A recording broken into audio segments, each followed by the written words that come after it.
my friends, to the show that never ends. I'm Brandon Ware. You're watching Angel 65, my channel for all things music related, music posts, and music reviews. Today, this is Chapter 5 of Pink Floyd Deep Dive, where we are talking about the Wish You Were Here Immersion box set and the accompanying Story of Wish You Were Here documentary, as well as the remix of Animals. I figured it made sense to include them both in a single chapter, since this box set includes material from Wembley that was work in progress for songs that later ended up on Animals, and the story of how and why those two songs were dropped is detailed in the documentary. So in a way, these albums kind of work together as a cohesive pair, so I figured we'd include them both together. So this is the Immersion box set. We have the Desert Salesman on the front, the details on the back.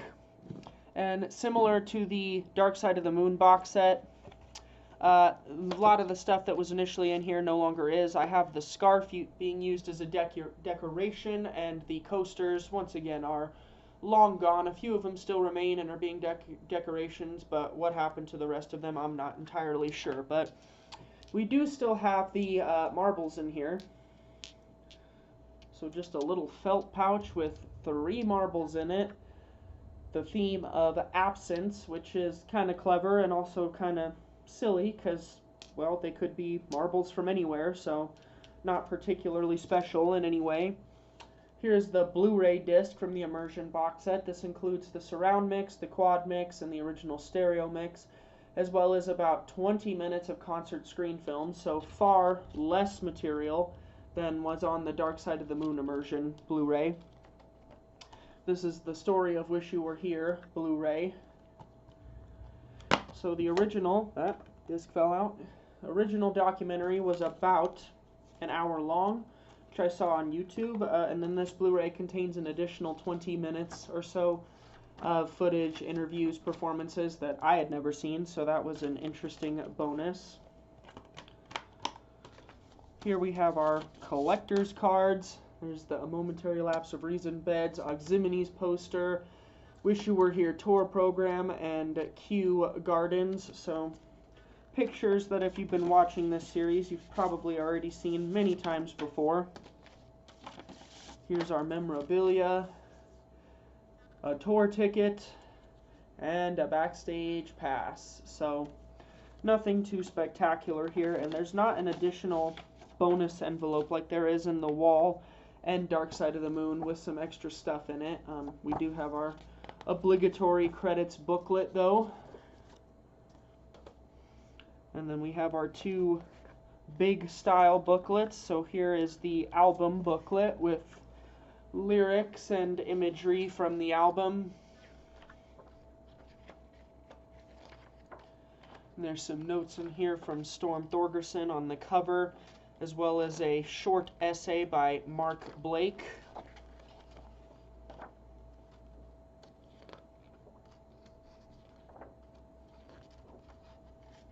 And scans of the tour program.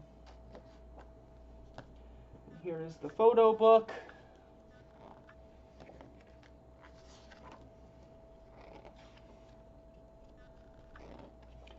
I will say this one does offer more value than the one in the Immersion for Dark Side of the Moon, because many of these photos I've not seen published elsewhere.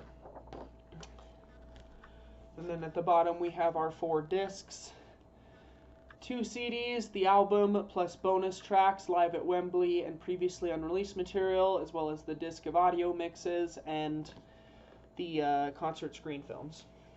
So there's Wish You Were Here. And here we have the Animals 2024 Atmos Blu-ray. I did have the deluxe set, which included the LP, CD, DVD, and Blu-ray with the 5.1 2018 mixes. Once this came out, though, I felt it was largely irrelevant and didn't find myself going back to the record that much, so I ended up selling it. The only thing I do miss is the booklet, but otherwise I think this is a much more reasonable purchase, as it has all 4 versions, including the original stereo mix, on a single disc. And we have a postcard, a sticker from the tour program, and a booklet. And I must say, I'm not particularly enthralled with the artwork here with the projections on the power station. I do like the artwork that was done for the original 2018 remix release with the basically alternate shot of the cover. And that's it. Hello, welcome to Chapter 5 of Pink Floyd Deep Dive, where we talk about Wish You Were Here, Immersion, and the Animals remix. Let's start with Wish You Were Here. I will say, even though this is my favorite album, one of the first box sets I got by Pink Floyd, well, second favorite after Metal, of the 3 Immersion sets, this was the most expensive, and it offers the least value for money. There is very little additional content in here besides the album itself. So while the scarf and the marbles and all the collectors, whatever, doohickeys, what have you, are cool to have, this is very unnecessary. At the time I bought this, I did not have an SACD player, and the SACD, I don't know if it had come out yet or not. It might have come out, but I did not have an SACD player. But now that the Wish You Were Here SACD is still available, it's not cheap. I think it goes for like $40 to $50, but it is available. So if you have an SACD player and want to hear that 5.1 mix, then this box set is largely irrelevant unless you are interested in the rest of the Wembley material, some bonus studio material, all included on side 2, or CD2, excuse me, about 20 minutes of concert screen films, which is kind of ridiculous that they felt the need to include 2 separate DVDs for that, and the quad mix. Of those 4 things, the Wembley material is certainly the most interesting because you get to hear Shine On You Crazy Diamond in its original form before it was split in half, and Dick Perry hadn't even added saxophone to it at this point, even though he was with them on that show. And you get to hear Raving and Drooling and You've Got to Be Crazy, which are, of course, the working versions of what became Sheep and Dogs on the Animals album. And it is interesting to hear those songs in their original form. But overall, I don't think this box set offers great value for money at all, which is a shame because Wish You Were Here is really top of the tree for me when it comes to Pink Floyd. That said, speaking of the quality of what is included, the surround mix is great because of course it is. All 3 of James Guthrie's surround mixes for Pink Floyd have been outstanding. I will say perhaps this one, except for Welcome to the Machine, doesn't offer as much immersion as Dark Side of the Moon. It just doesn't lend itself as nicely to this format. Not to say it doesn't sound good or that good use is not made of the 5.1 horizontal plane, but it is not... it doesn't necessarily help you see as much into the album as Dark Side of the Moon does, where that 5.1 mix, and especially the Atmos mix, really illuminates a lot of stuff that is buried in the original stereo mix.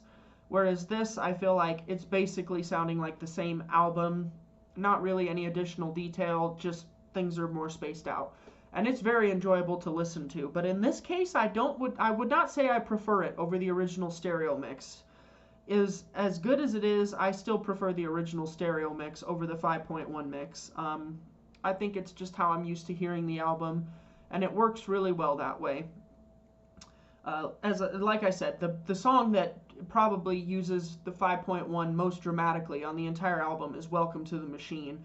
Particularly the synths sound outstanding, and you definitely get a lot of low end in that subwoofer during that song. And I do think the transition from from Have a Cigar to Wish You Were Here is very interesting, because of course in the stereo mix it does the sound warp and then it transitions to the right side. On the 5.1 mix, it actually transitions all the way to the right surround when you hear the transistor radio sound and the guitar comes in, and it's very jarring, and for whatever reason it does add an emotional poignancy to a song that already has a lot of emotion in it. So that's a very, very cool moment in the mix, but to me it doesn't offer as much insight into the album. It doesn't open it up in a whole new way like the Dark Side of the Moon 5.1 mix does. So or even the Adam Heart Mother quad mix for that matter. It does sound great though. So if you want to hear it, I would recommend seek out that SACD. I would love to track down a copy of it myself, but given that I already have the 5.1 mix, it's not something I'm willing to pay a fortune for. The quad mix, very, very, very different from the original album. Probably even more jarringly different than the Dark Side of the Moon quad mix was. I mean, some of the songs are different lengths even, and there's different guitar phrases that are highlighted. Very, very different from the original album mix, and the transitions between tracks are a little bit different too. Definitely interesting to hear for archival reasons, but I didn't, having been so used to the stereo mix for a decade at this point, it did not satisfy me. It just, to me, it sounded wrong, even though it's an interesting way to hear the album and certainly good to have it for archival purposes. I did not find it as enjoyable to listen to as either the stereo mix or the 5.1 mix. Very, very interesting. I wonder how many people heard it in quadraphonic sound back in the day. And if that was the only version of the album they ever heard, then when they heard the stereo mix, they might have thought that sounded weird because it would have had different transitions than what they were used to. Very, very different. And I will say the one thing that I maybe did like about it is you do hear more of Vanetta Fields and Carlina Williams backing vocals on Shine On You Crazy Diamond in the quad mix than either of the other two. But yeah, it just sounded like the balance was a lot different than what was on the album. And the transitions being changed, it just changes the flow of the album for me. So between the three mixes, I still prefer the original stereo mix the most, and I prefer listening to it on vinyl. I did listen to the high resolution transfer on the Blu-ray, and it may be because it's in 96 kilohertz and not 192 like what's on the Atmos Blu-ray for Dark Side of the Moon. For whatever reason, I just didn't think it sounded that great, because it's still the 2011 remaster.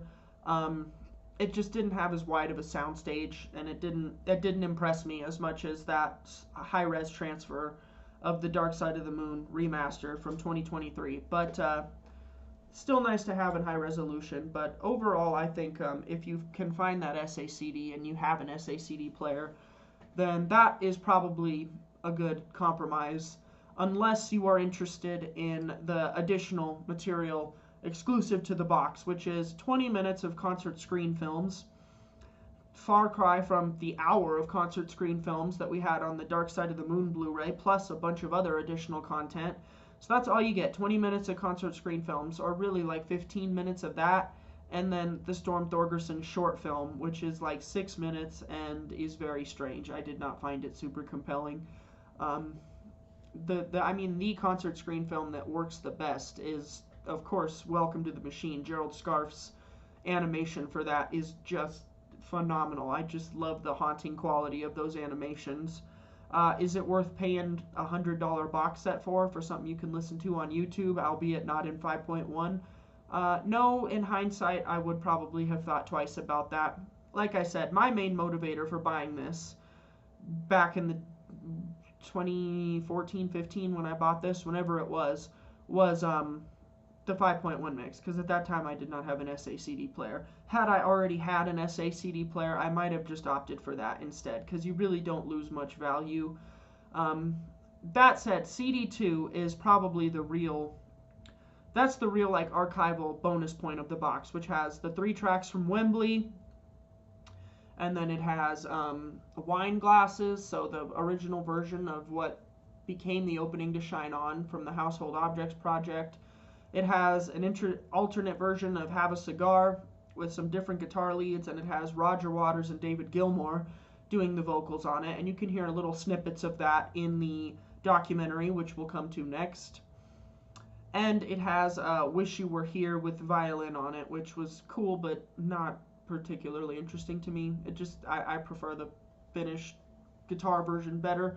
So there's that. And whether it's worth it to you or not depends on how much you want to pay.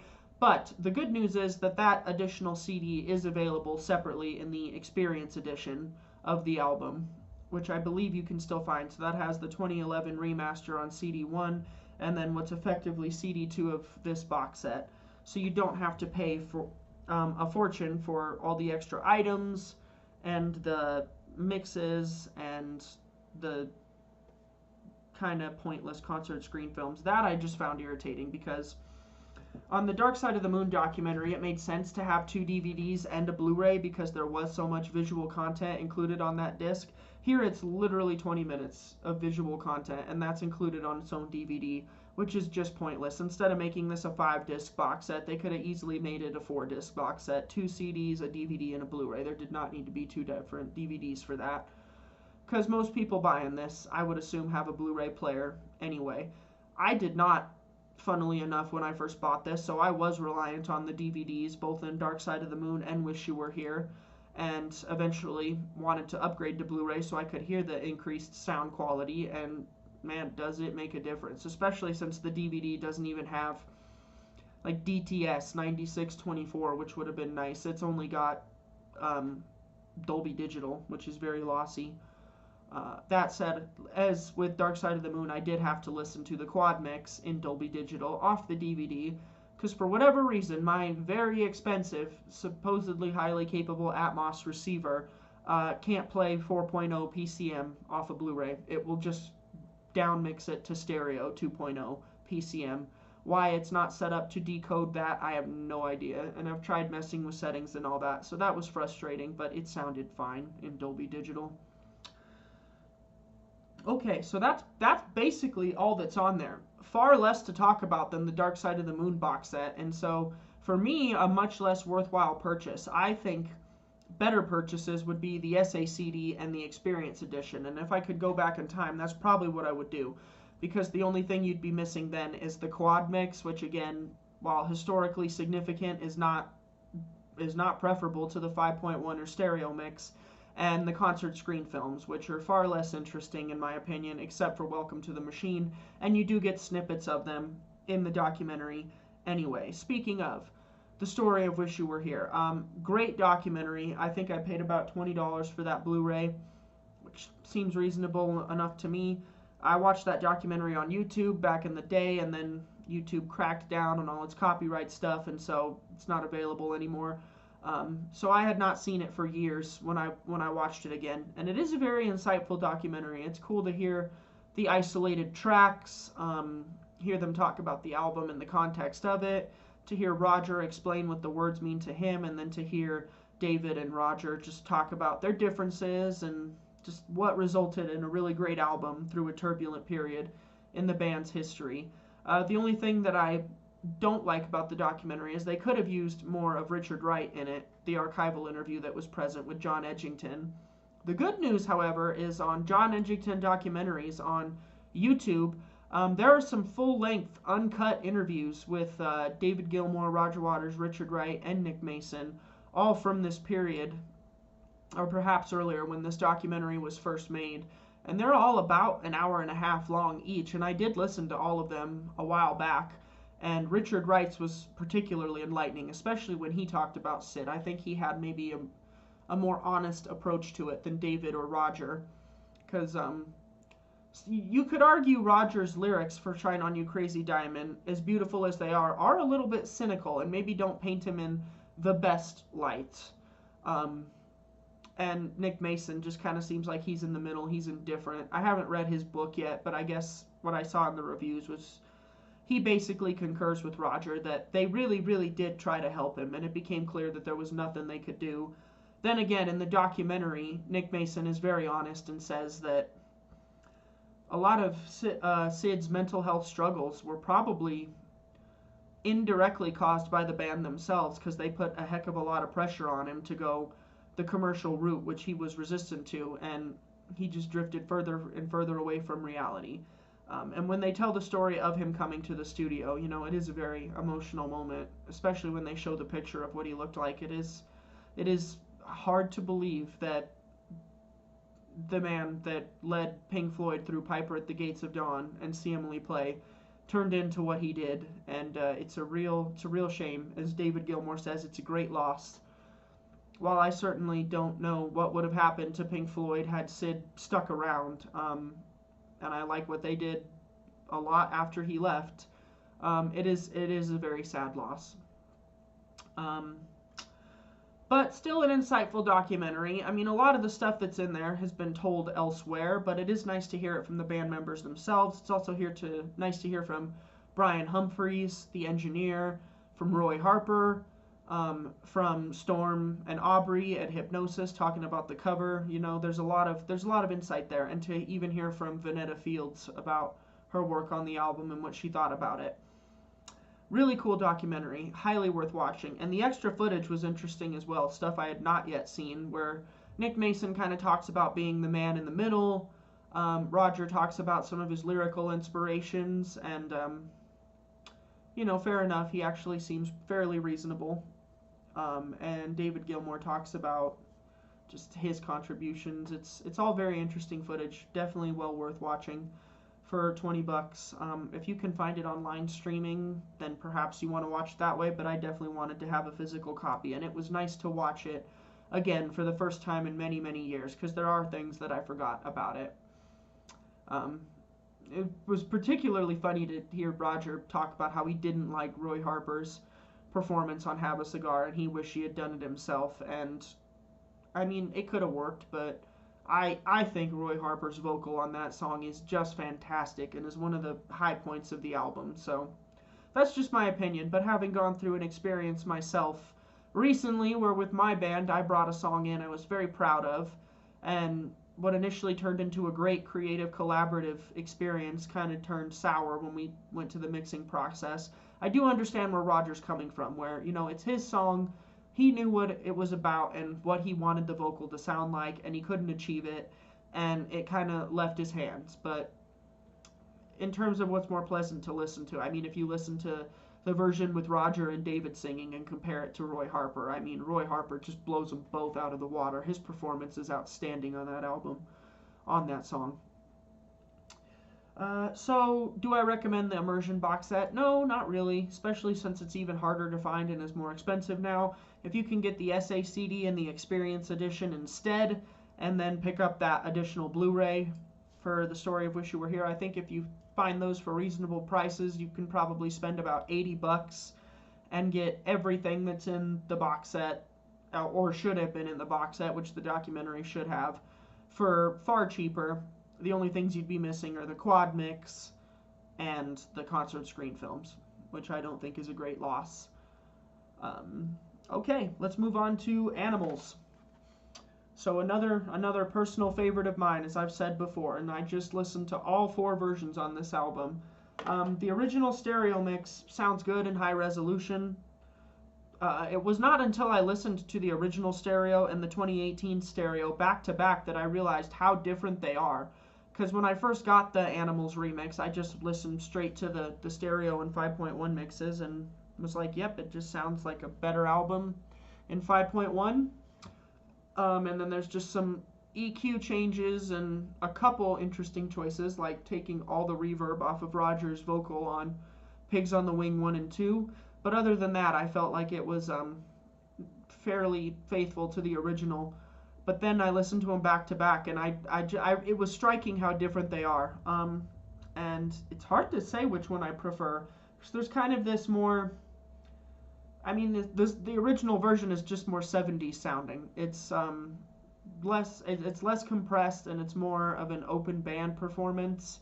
But the 2018 version is a lot more powerful, and it does have a lot more clarity to it. So it's hard to say which one I prefer, actually. I think they're both very, very good.